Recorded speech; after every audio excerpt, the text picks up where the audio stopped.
जय प्रभु जी की।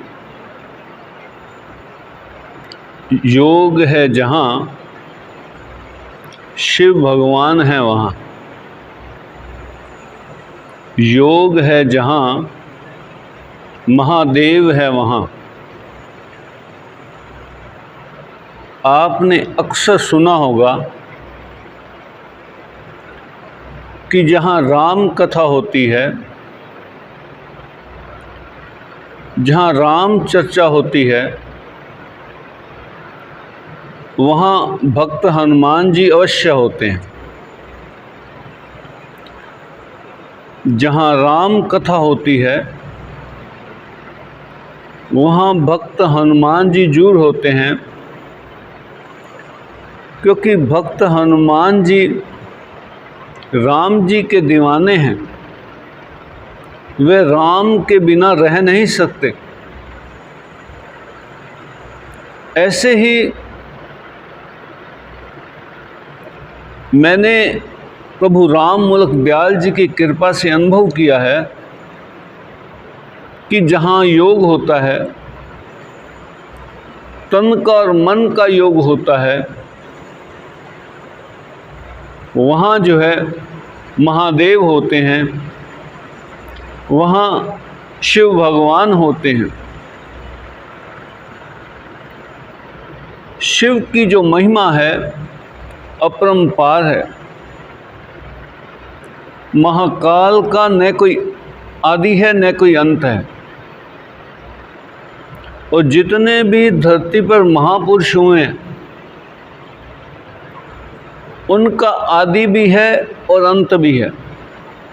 जैसे परम संत गुरु नानक देव जी महाराज, जैसे कबीरदास जी महाराज, जैसे परम संत रविदास जी महाराज, इनका आदि और अंत है। लेकिन महान योगेश्वर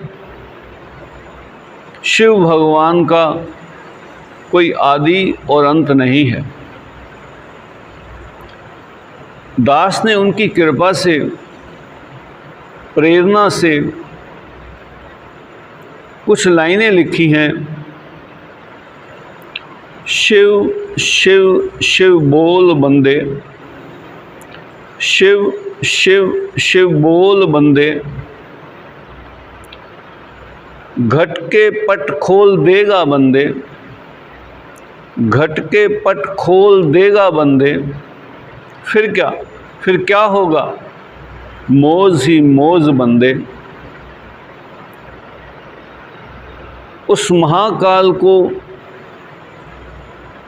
जो भी भक्त श्रद्धा से, प्रेम से याद करता है, महादेव जो है उसके भीतर के पट खोल देते हैं, उसके घट के पट खोल देते हैं। फिर क्या होता है उसके जीवन में? मौज ही मौज होती है, आनंद ही आनंद होता है। शिव भगवान की प्रतिमा में भगवान स्वयं साकार रूप में बैठे हुए हैं। जब भक्त जो है उन्हें श्रद्धा से, भक्ति से, प्रेम से देखता है, तो उसकी आँखों के दोष चले जाते हैं, उसकी आँखों में शुद्धता आती है, उसकी आँखों में पवित्रता आती है, और उसकी आँखों में जो है स्वयं महादेव बैठ जाते हैं, और उसकी आँखों में काम प्रवेश नहीं कर सकता। और योग मार्ग में जो है काम सबसे बड़ा शत्रु है। काम जो है साधक को योग की ओर आगे बढ़ने ही नहीं देता। और भगवान महादेव जो हैं उसकी आँखों में बैठ जाते हैं, और उसकी आँखों को जो है पवित्र रखते हैं, और उसे जो है योग मार्ग में आगे बढ़ने का मौका देते हैं। इस पर दास ने उनकी कृपा से कुछ पंक्तियां लिखी हैं। दृष्टि मनुष्य की विकारी है, ये दोषों से भरी है, काम से भरी है। दृष्टि मनुष्य की विकारी है, इसे निर्विकारी बनाया जाए, इसे विकारों से रहित किया जाए, दोषों से रहित किया जाए। दृष्टि मनुष्य की विकारी है, इसे निर्विकारी बनाया जाए। संसार के दृश्यों को हटा करके, संसार के दृश्यों को हटा करके इसमें महादेव को बिठाया जाए, शिव भगवान को बिठाया जाए। जब भक्त के नयनों में जो है शिव भगवान बैठ जाते हैं तो उसका निश्चय से ही कल्याण होता है, उसका निश्चय से ही बेड़ा जो है पार होता है।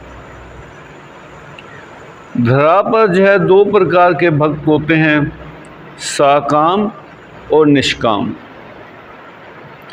जो भक्त महादेव के चरणों में आकर के साकाम भक्ति करते हैं, किसी इच्छा के निमित्त भक्ति करते हैं, भगवान उन्हें मन वांछित फल देते हैं। निर्धन जो है धनवान हो जाते हैं, पुत्रहीन जो है पुत्र रत्न को प्राप्त होते हैं। लेकिन कुछ भक्त जो हैं निष्काम होते हैं, वो भगवान से कुछ संसार के साधन नहीं मांगते, संसार का सुख नहीं मांगते, वो भगवान के प्रति अगाध श्रद्धा रखते हैं, अगाध प्रेम रखते हैं। उन्हें यही कहते हैं कि प्रभु आप अपनी कृपा जो है मुझ दास पर बनाए रखें। महान योगेश्वर शिव भगवान जो है, जिनका कोई योग की लाइन में सानी नहीं है, उस पर कृपा करते हैं और उनका सहारा लेकर योग का अभ्यास करके वह साधक जो है संसार सागर से पार हो जाता है। ऐसे साधक का कभी भी बेड़ा संसार सागर में गोते नहीं खाता, वह निर्विघ्न जो है संसार सागर से पार हो जाता है और अमर तत्व को प्राप्त होता है। मैं फिर कहूँगा, योग है जहाँ शिव भगवान है वहाँ, योग है जहाँ महादेव है वहाँ। शिव शिव शिव बोल बंदे, शिव शिव शिव बोल बंदे, घट के पट देगा खोल बंदे। घट के पट खुलने के बाद क्या होगा, आगे लिखा है मैंने। फिर क्या होगा, मौज ही मौज बंदे। जिस पर शिव भगवान की कृपा हो जाती है, उसके जीवन में आनंद ही है, आनंद ही है, मस्ती ही मस्ती है। दुख उसके नज़दीक नहीं आते, संताप उसके नज़दीक नहीं आते, और शिव भगवान की कृपा से वह परम तत्व को प्राप्त करता है, वह शिव के धाम को जाता है। यदि मेरी वीडियो आपको अच्छी लगे, लाइक करें, शेयर करें, सब्सक्राइब करें। अनंत बार जय श्री प्रभु जी की।